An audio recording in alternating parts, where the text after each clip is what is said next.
থেকে দীর্ঘ 23 মাস পর এই প্রথম জুমার পরে জাতির উদ্দেশ্যে ভাষণ দিয়েছেন সাবেক প্রধানমন্ত্রী শেখ হাসিনা। কিয়ামত শুরু হচ্ছে ঢাকায়। এবার আবারও দেশে ফেরার চূড়ান্ত দিনক্ষণ ঘোষণা দিলেন তিনি।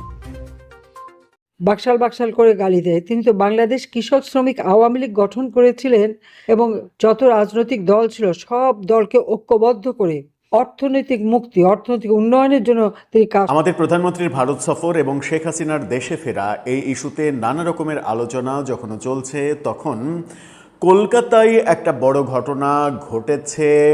আজকে থেকে একদিন আগে এরকম তথ্য চতুর্দিকে ঘুরছে। দর্শক যে যেখানে আছেন আশা করি ভালো আছেন। এই মুহূর্তে পাওয়া সব থেকে বড় ব্রেকিং নিউজ। দর্শক, আজকে জুমার পরে সাবেক প্রধানমন্ত্রী শেখ হাসিনা বলতে পারেন 23 থেকে 24 মাস পরে তিনি মুখ খুলেছেন নতুন কিছু নিয়ে। তিনি জাতির উদ্দেশ্যে ভাষণ দিয়েছেন। রীতিমতো বলা গেলে চলে যে তিনি একটা যুদ্ধের ডাক দিয়েছেন এই ভাষণের মাধ্যমে। দর্শক, পাশাপাশি আপনারা যে শুনেছিলেন বিগত দিনে যে শেখ হাসিনা দেশে ফিরবে ডিসেম্বরে, তো তিনি ডিসেম্বরে দেশে ফিরবেন, তো ডিসেম্বরের শেষে নাকি আগে সেটা কিন্তু অনেকেই জানেন না। তবে আজকে ক্লিয়ার হয়ে যাবেন কয় তারিখে তিনি দেশে আসবেন এবং তার আগে বাংলাদেশে কি কি ঘটতে পারে এবং কি কি নেতাকর্মীদের আদেশ দিয়েছে তিনি বাংলাদেশে ঢোকার আগে নেতাকর্মীদের কি কি ব্যবস্থা করতে বলেছে। একভাবে বলতে পারেন যে একটা ছোটোখাটো যুদ্ধ হতে পারে। কথা বাড়াচ্ছি না, চলুন শেখ হাসিনার ভাষণ শুনে আসি। পাশাপাশি এরই মধ্যে নতুন আর একটা খবর, সেটা হলো দিল্লিতে 60 জন আওয়ামী লীগের নেতাকর্মীদের নিয়ে একটা বৈঠক করেছে প্রকাশ্যে। সেটাও আমরা দেখব, সে বিষয়ে আলোচনা রয়েছে। আমরা শুরুতে শেখ হাসিনার বক্তব্য শুনবো, তারপর বিস্তারিত দেখব। আশা করি সঙ্গেই থাকবেন। তো দর্শক, চলুন দেখে আসি। বাকশাল বাকশাল করে গালি দেয়। তিনি তো বাংলাদেশ কৃষক শ্রমিক আওয়ামী লীগ গঠন করেছিলেন এবং যত রাজনৈতিক দল ছিল সব দলকে ঐক্যবদ্ধ করে অর্থনৈতিক মুক্তি, অর্থনৈতিক উন্নয়নের জন্য তিনি কাজ শুরু করেছিলেন। তার শুভ ফল তো মানুষ পেতে শুরু করেছিল।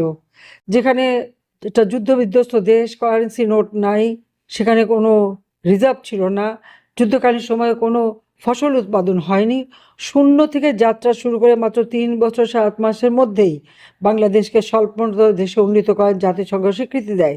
বাংলাদেশের জনগণের ভোটের অধিকার যাতে নিশ্চিত হয়, একটা তৃণমূলের মানুষজন ভোট দেওয়ার সুযোগ পায়, সেই জন্যই তিনি এই পরিবর্তনটা নিয়ে আসেন যে একটা নির্বাচন হবে। সেই নির্বাচনে সকল দলের যারা যারা নির্বাচন করতে চায় তারা প্রার্থী হবেন। সরকারের পক্ষ থেকে তাদের পোস্টার, তাদের সমস্ত খরচ সব দেওয়া হবে এবং ইলেকশন হবে। মানুষের কাছে যার যত বেশি গণসংযোগ করতে পারবে সেই জনগণের ভোট পাবে। এবং এই ব্যবস্থায় দুটো নির্বাচন হয় কিশোরগঞ্জে, যেখানে উপরাষ্ট্রপতি আমাদের সৈয়দ নজরুল ইসলামের ভাই দাঁড়িয়েছিলেন একটা, সেখানে একজন স্কুল মাস্টার জয়লাভ করে। পটুয়াখালীতে একজন নেতা যিনি ছিলেন বামপন্থী, তিনি জয়লাভ করেন।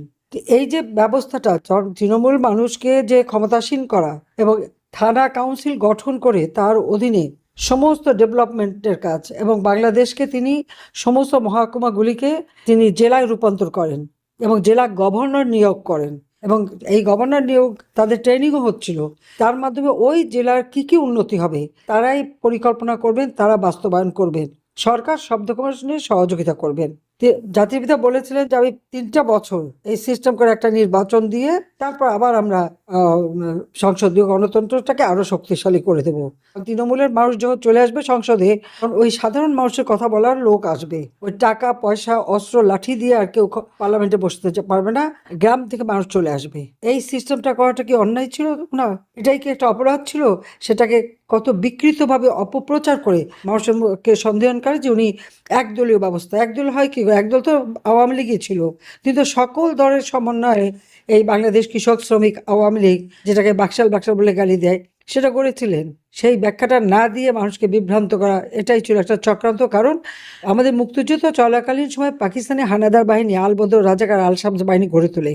তাদের মাধ্যমে গ্রামের পর গ্রাম পাকিস্তানি বাহিনীকে নিয়ে যায়, গ্রামের পর গ্রাম জ্বালিয়ে ছারখার করে দেয়। 7.5 কোটি মানুষের 3 কোটি মানুষের ঘরবাড়ি জ্বালিয়ে পুড়ে শেষ করে। 1 কোটি মানুষ শরণার্থী হিসেবে ভারতে আশ্রয় নেয়। পঙ্গু মুক্তিযোদ্ধা নারীদের ধরে ধরে ক্যাম্পে দিয়ে দেয়। এই আলবদর রাজাকার আল শামস এই বাহিনীগুলিদের কাজই ছিল এই। যেখানে দুর্ভিক্ষ হলো 74 সালে, বঙ্গবন্ধু তো সেটা বন্ধ মানে অস্বীকার করেননি। নগদ টাকা দিয়ে কেনা খাদ্যের জাহাজ আমেরিকা শ্রীলঙ্কা পোর্টের থেকে সরিয়ে নিয়ে চলে গেল। বাংলাদেশের মানুষ অসহায়। সে কারণেই তো বঙ্গবন্ধু দ্বিতীয় বিপ্লবের কর্মসূচি দিয়ে একেবারে কোনো পতিত জমি থাকবে না, নিজের খাবার নিজে উৎপাদন করতে হবে, সে উৎপাদনের উপর তিনি সবচেয়ে গুরুত্ব দিলেন এবং বাংলাদেশে যেখানে একসময় চালের দাম 10 টাকা উঠে গিয়েছিল, সেই চালের দাম 3 টাকা 3.5 টাকায় নেমে আসলো। এটা তো আমার নিজের চোখের দেখা। 3.5 টাকায় নেমে এসেছিল, মানুষের ক্রয় ক্ষমতার আওতার মধ্যে ছিল, মাথাপিছু আয় বৃদ্ধি পেয়েছিল। প্রত্যেকটা অঞ্চলে প্রতিটি মানে পরিবারের কাছে রিলিফের সামগ্রী আওয়ামী লীগের নেতাকর্মীরা মাথায় তুলে তুলে পৌঁছে দিত। প্রত্যেকটা মানুষ, ছাত্ররা তাদেরকে বিনামূল্যে কাপড় এবং বই বিতরণ করতেন। সব স্কুল, কলেজ, মসজিদ, মাদ্রাসা, মন্দির, পাগোডা যা ধ্বংসপ্রাপ্ত ছিল সব মেরামত করে দেন। ধর্ম বর্ণ নির্বিশেষে সকলের অধিকার প্রতিষ্ঠিত করেছিলেন। কিন্তু অপপ্রচার, এই অপপ্রচারের শিকার হলেন তিনি। তারপরও যেটা এসেছে, কলের রশিদ ফারুক অ্যান্থনি ম্যাসকারেনাহাসের কাছে একটা ইন্টারভিউ দিয়েছিল, সেখানে বলেছিল যে উনি, তার বিরুদ্ধে আমরা এত অপপ্রচার করেছি, এত কিছু করেছি, তাকে কিন্তু মানুষের মন থেকে মুছতে পারিনি, যে কারণে তাকে সরাতে হলে হত্যা করা ছাড়া কোনো উপায় ছিল না। এবং জিয়াউর রহমান তাদের সাথে ছিল, এই কথাটা ওই রশিদ ফারুক বিবিসির যে ইন্টারভিউ, এখনো আপনারা গুগলে খুঁজলে পাবেন, সেই ইন্টারভিউতে স্পষ্ট বলেছিল, ইউটিউবেও পাওয়া যায়, যে তারা এইভাবে তার হত্যা করেছিল। আপনারা আরেকটা জিনিস লক্ষ্য করেন, 2024 সাল, আমি 81 সালে বাংলাদেশে ফিরে গেলাম, অনেক বাধা দেওয়া হয়েছিল। জিয়াউর রহমান তো আমাকে 32 নম্বর বাড়িটা ঢুকতে দেয়নি। আমি রাস্তায় বসে আমার বাবা মার জন্য মোনাজাত করেছি। এটা হলো বাস্তবতা। আলোচনা যখন চলছে তখন কলকাতায় একটা বড় ঘটনা ঘটেছে। আজকে থেকে একদিন আগে এরকম তথ্য চতুর্দিকে ঘুরছে। ঘটনাটা কি? ঘটনাটা গত 2 বছরের মধ্যে সবথেকে বড় মিটিং করেছে কলকাতাতে আওয়ামী লীগের ভারতে পলাতক অবস্থায় থাকা শীর্ষ সাবেক মন্ত্রী, সাবেক এমপি, সাবেক শীর্ষ নেতা তারা। এবং সেই মিটিংয়ে মানে নজিরবিহীন উপস্থিতি লক্ষ্য করা গেছে, এরকম দাবি করা হচ্ছে বিভিন্ন সূত্র থেকে। সেই মিটিংয়ে বেশ কিছু সিদ্ধান্ত হয়েছে। শেখ হাসিনার দেশে ফেরা, আওয়ামী লীগ নেতাদের দেশে ফেরা, আওয়ামী লীগ নেতারা শেখ হাসিনার সঙ্গে দেশে না ফিরলে কি হবে, তাদের বিরুদ্ধে কঠোর শাস্তি নেমে আসছে, এরকম নানা ব্যাপার আলোচিত হচ্ছে। অন্তত 50 থেকে 60 জন সাবেক এমপি মন্ত্রী এই মিটিংয়ে উপস্থিত ছিলেন এবং এই মিটিংটা অনুষ্ঠিত হয়েছে শেখ পরিবারের শীর্ষ এক নেতা, সাবেক মন্ত্রী, সাবেক এমপির বাড়িতে, সেরকম তথ্য শোনা যাচ্ছে। চলুন, কি কি তথ্য বাতাসে ঘুরে বেড়াচ্ছে এবং সেখান থেকে কি কি সিদ্ধান্ত হচ্ছে বলে বলা হচ্ছে সেগুলো একটু আলোচনা বলার ব্যাপার দেখেছি। কাজী রুনা তার ইউটিউব প্ল্যাটফর্মে এই দাবিগুলো সবথেকে বেশি করেছেন। এছাড়া ব্লিটসের সম্পাদক সালাউদ্দিন শোয়েব চৌধুরী তার ফেসবুক একটা পোস্টেও এরকম একটা ইঙ্গিত দিয়েছেন। সেখানে কি মূলত সিদ্ধান্ত হলো, এই আলোচনাগুলোর মধ্যে অন্যতম হচ্ছে গত 18 আগস্ট শেখ সেলিমের কলকাতার বাসায়, যে বাসায় শেখ সেলিম এখনও অবস্থান করছেন, সেই বাসায় এই মিটিংটা অনুষ্ঠিত হয়েছে। বিকাল 4টা থেকে রাত 10টা পর্যন্ত দীর্ঘ 6 ঘন্টারও বেশি সময় ধরে চলে এই মিটিং। এখানে 55 থেকে 60 জন সাবেক এমপি মন্ত্রী উপস্থিত ছিলেন বলে দাবি করা হচ্ছে। এই মিটিং থেকেই জানা যাচ্ছে যে আওয়ামী লীগের সাবেক একাধিক মন্ত্রী 5 আগস্টে যে শেখ হাসিনা সংবাদ সম্মেলন করলেন, সেই সংবাদ সম্মেলনের পরে শেখ হাসিনার সঙ্গে ফিজিক্যালি দেখা করেছেন। এই মিটিংয়ে সিদ্ধান্ত হয়েছে শেখ হাসিনা ডিসেম্বরে নয়, তার অনেক আগেই দেশে ফেরার প্রস্তুতি চূড়ান্ত করেছেন এবং তাদেরকেও সেই প্রস্তুতি নিতে হবে। এবং সেই ক্ষেত্রে বড় সিদ্ধান্ত যেটা শোনা যাচ্ছে যে শেখ হাসিনার ডাকে যে সকল নেতারা দেশে ফিরবেন না, যে সকল এমপি মন্ত্রীরা দেশে ফিরবেন না, সেই সকল শীর্ষ আওয়ামী লীগের নেতাদের আজীবনের জন্য বহিষ্কার করা হবে। এবং এই বিষয়ে ব্লিটসের সম্পাদক সালাউদ্দিন শোয়েব চৌধুরী একটা ফেসবুক পোস্টও দিয়েছেন। তার পোস্টটা দেখে নিন। তিনি লিখেছেন, আজীবনের জন্য বহিষ্কার হতে যাচ্ছেন আওয়ামী লীগের বহু মন্ত্রী, এমপি ও নেতা। এই মিটিংয়েই, ওই কলকাতার মিটিংয়েই এরকম সিদ্ধান্ত হয়েছে বলে জানা যাচ্ছে।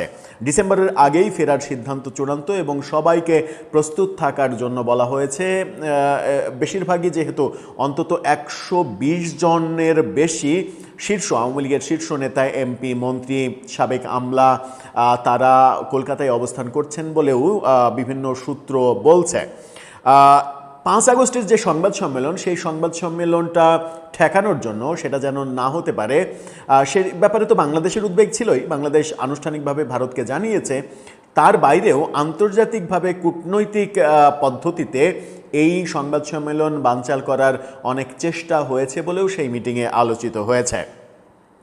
দেশে ফিরলে আওয়ামী লীগের নেতারা, এমনকি শেখ হাসিনা দেশে ফিরলে অপ্রীতিকর ঘটনা ঘটতে পারে, সহিংসতার ব্যাপার ঘটতে পারে, এই ব্যাপার নিয়েও সেখানে আলোচনা হয়েছে এবং সেটা যতটা মিনিমাম করা যায় তার কৌশল তারা খুঁজছেন, এমনটাও শোনা যাচ্ছে।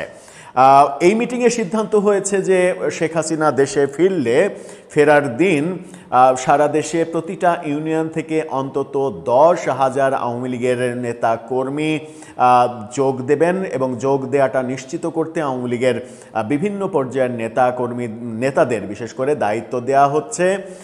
এবং তারা এরকম আলোচনাও করেছে যে ঢাকার প্রত্যেকটা প্রবেশদ্বারে বড় ধরনের জনসমাগম করে ঢাকাকে মূলত এক ধরনের সারা দেশ থেকে বিচ্ছিন্ন করে দেয়া ওই দিনে সেরকম কর্মসূচির দিকে তারা যেতে পারেন। এরকম ভয়ঙ্কর সব আলোচনা হয়েছে বলে বিভিন্ন সূত্র দাবি করছে। কাজী রুনাও এই দাবিগুলো করছেন। কাজী রুনার প্ল্যাটফর্মে তিনি কি বলেছেন তার একটা স্ক্রিনশট দেখে নিন। সেখানে আওয়ামী লীগের সাবেক তো দর্শক, দেখছিলেন খুব গুরুত্বপূর্ণ প্রতিবেদন। এতক্ষণ আমাদের সাথে দেখার জন্য সবাইকে ধন্যবাদ জানাচ্ছি। দর্শক, এখন এ বিষয়ে আপনাদের মতামত কি একটু কমেন্টের মাধ্যমে জানাবেন। দর্শক, এর থেকেও গুরুত্বপূর্ণ কিছু নিউজ আসতে চলেছে, তাই সেগুলো দেখতে অবশ্যই আপনাদের কিন্তু চ্যানেলটি সাবস্ক্রাইব করে পাশে রাখা বেল আইকনটি বাজিয়ে দিতে হবে। ধন্যবাদ দর্শক, এতক্ষণ সাথে থাকার জন্য।